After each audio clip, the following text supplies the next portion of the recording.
আসসালামু আলাইকুম রহমতুল্লাহি ওবারাকাতুহু। প্রিয় দিনী ভাই বোনেরা, আজকে আমরা জানবো 2025 সালের সদকাতুল ফিতর বা জাকাতুল ফিতর অথবা ফেতরা, এটা সর্বনিম্ন কত টাকা, সর্বোচ্চ কত টাকা, কে কত টাকা করে এই সদকাতুল ফিতর আদায় করবেন, সদকাতুল ফিতর কার উপর ওয়াজিব, কতটুকু সম্পদ থাকলে সে সদকাতুল ফিতর দিবে বা জাকাতুল ফিতর দিবে, এবং এটা কাকে কাকে দিবে, কোন সময় দিবে, এবং এটা সময়সীমা কখন বা কোন সময় দিলে আপনি গুনাহগার হবেন, টাকাটাও আপনার যাবে, আপনি গুনাহগারও হবেন।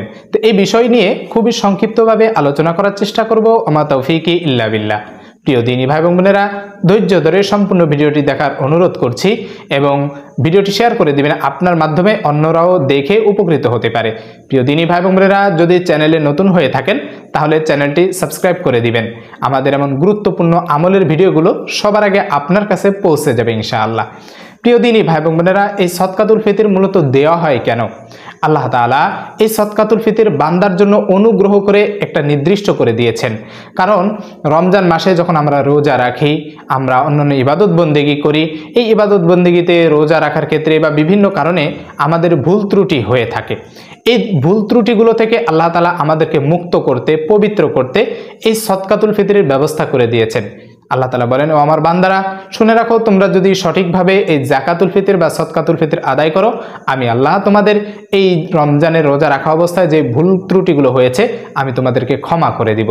প্রিয় দিনী ভাই বোনেরা, এই কারণেই আল্লাহ তাআলা আমাদের উপর অনুগ্রহ করেছেন। এটা আমাদের জন্য 1 নম্বর ফায়দা। 2 নম্বর ফায়দা হচ্ছে যে আল্লাহ তাআলা চান ঈদের দিন ধনী এবং গরিবের ভিতরে কোনো বৈষম্য থাকবে না, সকলে আনন্দ করবে, আনন্দ উদযাপন করবে, ঈদ উপভোগ করবে।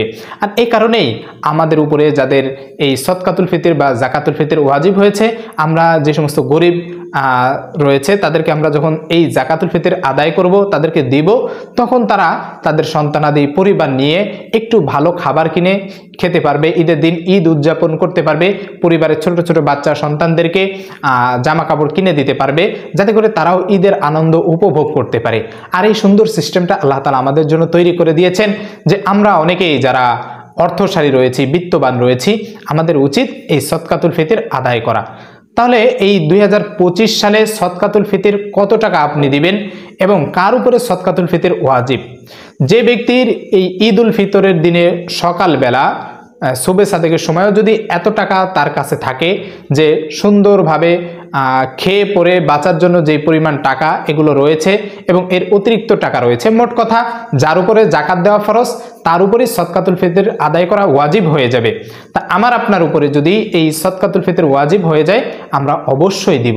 এখন অনেকেই আছে যে কারো কম টাকা রয়েছে, কম সম্পদ রয়েছে, কারো অনেক বেশি সম্পদ রয়েছে, তাহলে সকলেই কি সর্বনিম্ন যে টাকা নির্ধারণ করা হয়েছে সেটা দিতে পারবে, নাকি সর্বোচ্চ যেটা সেটা দিতে হবে?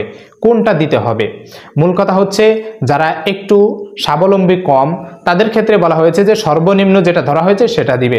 যারা কোটিপতি, লাখপতি, তাদের জন্য সর্বোচ্চ যেটা নির্ধারণ করা হয়েছে তারা সেটা দিবে। এখন যদি ধনীরা সর্বনিম্ন দেয়, গরিবরাও সর্বনিম্ন দেয়, তাহলে সেই ক্ষেত্রে সেটা সঠিকভাবে আদায় হলো না। এজন্য আমাদের উচিত যে আমাদের নিজেদের অবস্থান থেকে আমরা যেমন ধন সম্পদের মালিক হয়েছি, সেই অনুযায়ী আমরা গরিবদেরকে সদকাতুল ফিতর দেওয়ার চেষ্টা করব। প্রিয় দিনী ভাই বোনেরা, 2025 সালের ইসলামিক ফাউন্ডেশনের অনুযায়ী যদি কোনো ব্যক্তি গম ধারা দিয়ে থাকে, তাহলে সেই ক্ষেত্রে সর্বনিম্ন তার হবে হচ্ছে 110 টাকা। সর্বনিম্ন একজনের ফিতরা আদায় করতে হবে 110 টাকা। এটা গমের ক্ষেত্রে বা আটার ক্ষেত্রে। যদি জব ধারা কেউ সদকাতুল ফিতর আদায় করতে চায়, তাহলে সেই ক্ষেত্রে সর্বনিম্ন 400 টাকা জনপ্রতি হবে, মাথা পিছু হবে। যদি কোনো ব্যক্তি খেজুর ধারা সদকাতুল ফিতর আদায় করতে চায়, তাহলে সেই ক্ষেত্রে 2300 টাকা অর্থাৎ 2300 টাকা জনপ্রতি আদায় করতে হবে, প্রতি মাথা পিছু আদায় করতে হবে। এরপরে যদি কোনো ব্যক্তি কিসমিস ধারা আদায় করতে চায়, তাহলে 2000 টাকা প্রতি মাথা পিছু সদকাতুল ফিতর একটা ফিতরা হবে। আর পনির ধারা যদি আদায় করতে হয়, তাহলে 2810 টাকা আদায় করতে হবে, এটা সর্বোচ্চ। তাহলে এখানে একটু চিন্তা করেন যে আমি যদি একটু অল্প টাকা ইনকাম করি, যেমন ধরুন আমার মাসে যদি 15-20 হাজার টাকা ইনকাম হয়, তাহলে সেক্ষেত্রে আমার তো সম্পদ একটু কম। আমি যদি চাই সেক্ষেত্রে আমি জনপ্রতি 110 টাকা আমি দিতে পারি। এখন যেই ব্যক্তির মাসে 1 লাখ টাকা ইনকাম, সে যদি চায় যে 110 টাকা দিবে, তাহলে সেটা তার আদায় হলো না। তার দিতে হবে কমপক্ষে উপরের দিকে তার যেটা সুবিধা হয়, অর্থাৎ সে যদি চায় যে জনপ্রতি 2800 টাকা দিবে যে পনিরের অনুযায়ী, সে সেটা দিতে পারবে। সে যদি চায় আরও বেশি দিবে, সে সেটাও দিতে পারবে, কিন্তু এর কমে দেওয়াটা তার জন্য ঠিক হবে না, এটা অনুচিত হবে। আমাদের উচিত যে 110 টাকা নির্ধারণ করা হলেও আমাদের উচিত হবে যে এর থেকে বাড়িয়ে বাড়িয়ে দেওয়া। কারণ আমরা চিন্তা করব যে 110 টাকা বর্তমানে কিছুই হয় না। আমি যদি আমার নিজের একটা ফেতরা দেই, তাহলে সেই ক্ষেত্রে এই চিন্তা করব যে 1 কেজি, আমার একটা ফেতরার বিনিময়ের জন্য একজন 1 কেজি মাছ কিনে খেতে পারে, ঈদের দিন 1 কেজি অন্তত মুরগি কিনে খেতে পারে, তাহলে সেটার ক্ষেত্রেও তো অন্তত 200 টাকা হয়। এতটুকু অন্তত আমরা দেওয়ার চেষ্টা করব। এখন সদকাতুল ফিতর কারা আদায় করবে? ঘরের যে সমস্ত ব্যক্তিরা রয়েছে, ছোট বাচ্চা কাচ্চা, স্ত্রী রয়েছে, পিতামাতা রয়েছে, সন্তান রয়েছে, সবার পক্ষ থেকে একজন আদায় করতে পারবে যে সারা ঘরের খরচ বহন করে। হতে পারে বাবা, হতে পারে বড় সন্তান, হতে পারে বড় ভাই, মোট কথা যে সবার খরচ বহন করে তার পক্ষ থেকে সবার আদায় করতে হবে। যারা ছোট বাচ্চা রয়েছে, মাসুম বাচ্চা, তাদের পক্ষ থেকে এই বড় সন্তান হতে পারে, বাবা হতে পারে, বা বড় ভাই হতে পারে, এরা আদায় করে দিবে। এইভাবে প্রত্যেকের ক্ষেত্রে সদকাতুল ফিতর আদায় করা ওয়াজিব। তো আমরা এই সদকাতুল ফিতর কোথায় দিতে পারি? যে সমস্ত ব্যক্তিরা জাকাত গ্রহণ করার উপযুক্ত রয়েছে, যারা অসহায় গরিব, সেই সমস্ত গরিব অসহায়দেরকে আপনি দিতে পারেন। বিশেষ করে লিল্লা বোর্ডিং যে ফান্ডগুলো রয়েছে, এতিম গরিব অসহায় মাদ্রাসার ছাত্ররা রয়েছে, সেখানে আপনি খোঁজ নিয়ে যাচাই বাছাই করে সেখানেও দিতে পারেন। তো এইভাবে সদকাতুল ফিতর আদায় করতে হবে। এখন প্রশ্ন একটা থেকে যায় যে সদকাতুল ফিতর আমরা কখন আদায় করব? এই সদকাতুল ফিতর এটা হচ্ছে দেওয়ার নিয়ম শাওয়াল মাসের চাঁদ দেখা থেকে সকালে যখন ঈদের নামাজ পড়তে যাবেন, ঈদের নামাজের আগেই এটা পরিশোধ করতে হবে। এখন অনেকেই দেখা যায় ঈদের নামাজ পড়ে এসে এরপরে সদকাতুল ফিতর বা ফিতরা দিয়ে থাকে। এটার জন্য আপনার ওয়াজিব ভঙ্গ করার জন্য গুনাহ হবে, আপনার টাকাটাও যাবে। এটা আপনি যখন দিবেন এটা সাধারণ দান বলে বিবেচিত হবে, সদকাতুল ফিতর আর আদায় হবে না, তখন আপনার গুনাহ হবে, টাকাটাও আপনার যাবে। এজন্য উচিত হচ্ছে ঈদের নামাজের আগেই আপনার পরিশোধ করতে হবে। আপনি চাইলে শাওয়াল মাসের চাঁদ দেখার 2-1 দিন আগেও চাইলে দিয়ে দিতে পারেন, এতে অসুবিধা নেই। তবে উত্তম সময় হচ্ছে শাওয়াল মাসের চাঁদ দেখা থেকে নিয়ে, চাঁদ ওঠা থেকে নিয়ে ঈদের নামাজ শুরু হওয়ার আগেই এই সদকাতুল ফিতর আদায় করা।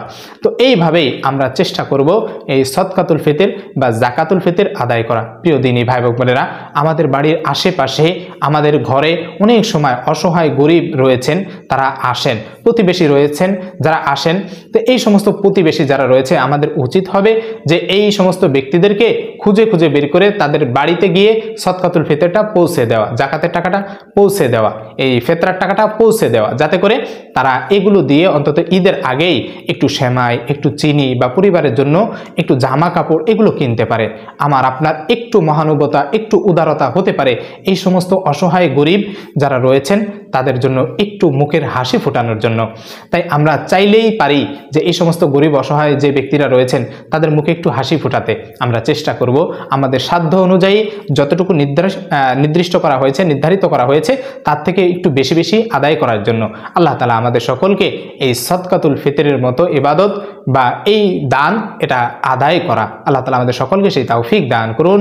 আমাদের রোজাগুলির ভিতরে কোনো ভুল ভ্রান্তি হয়ে থাকলে আল্লাহ তাআলা আমাদের নিজ গুণে ক্ষমা করে দিন। আমিন ওয়া আখিরু দাওয়ানা আলহামদুলিল্লাহি রাব্বিল আলামিন। আসসালামু আলাইকুম ওয়া রাহমাতুল্লাহি ওয়া বারাকাতুহু।